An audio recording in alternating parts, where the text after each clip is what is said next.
Hey, here are 5 stupid things I've noticed since last time. Internet loses its mind over Black Hermione. The principal cast was recently announced for Harry Potter and the Cursed Child, a new play set 20 years after the events of Harry Potter and the Deathly Hallows. Controversy arose almost immediately from certain quarters over the news that the role of Hermione will be played by Noma Dumezweni, who is black. I mean, really? First they put a woman and a black man front and center in the new Star Wars, and now this? Many of those complaining claim that they are merely concerned for continuity. After all, the only other actress to portray Hermione in a live-action production was the not black Emma Watson. But if it's only continuity these folks are complaining about, where's the outrage over the guy they cast to play Ron Weasley in this new play not being a redhead? Ohio Republicans propose mandatory burials for aborted and miscarried fetuses.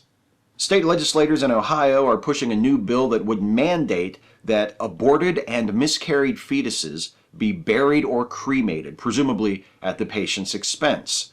Supporters of the bill claim that they are just concerned with having the remains of fetuses be treated with respect and dignity. But to many folks, myself included, this sounds very much like yet another attempt to introduce an obstacle between women and their ability to exercise their legal right to have an abortion. And by including miscarriages, the bill sends another message. And that message is, if you are a pregnant woman and your pregnancy ends in any way other than the birth of a live baby, whether by your choice or not, you did something wrong and you deserve to be punished. We're over 40 years past the Roe v. Wade decision. Shouldn't we be well beyond these kinds of attitudes by now? Although perhaps I ask too much. After all, Ohio is not the only state conservatives are trying to drag backwards. New governor turns back the clock in Kentucky. The newly elected governor of Kentucky, Matt Bevin, issued an executive order last week reversing an order from the previous governor, which had restored the voting rights for most nonviolent felons in the state. Bevin also lowered the minimum wage for state employees from $10.10 an hour back down to the federal minimum of $7.25 an hour, and he acquiesced to Kim Davis by removing the names of county clerks from marriage licenses, just in case any gays want them. Have fun back in the 20th century, Kentucky. When you're ready to rejoin the rest of us here in the 21st, I hope you can still find a ride. Hillary Clinton is not your abuela. Last week, Hillary Clinton's website posted a list of 7 ways Hillary is like your abuela. The campaign was immediately ridiculed on social media for this clumsy attempt to reach out to Latino voters, and I have to say, the critics have a point here. The article demonstrates no particular insight into issues that might be of special concern for Latino voters. Instead, it's mostly just pandering. Hillary loves children. Hillary knows what's best. Hillary understands the importance of respect.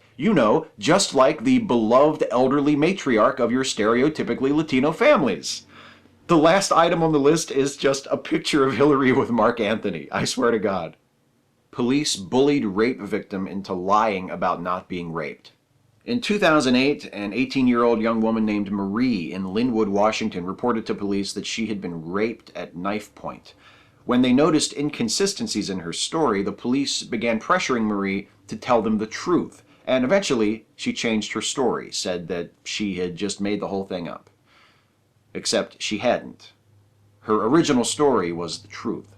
And several years later, Marie's rapist was arrested and implicated in 5 additional rapes, all of which had been perpetrated after he attacked Marie. An outside review of the police department's conduct on Marie's case found that detectives had decided very early on in the investigation that they simply didn't believe Marie, and in subsequent interviews had coerced her into admitting that she lied. And instead of catching a serial rapist, the police only succeeded in further victimizing someone who had come to them for help.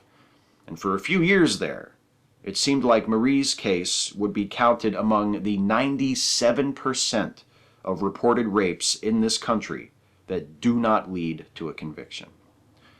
The article containing Marie's story, a joint project of Pro Publica and the Marshall Project, is linked in the description of this video, and reading it will make you angry and make you want to cry if you're anything like me.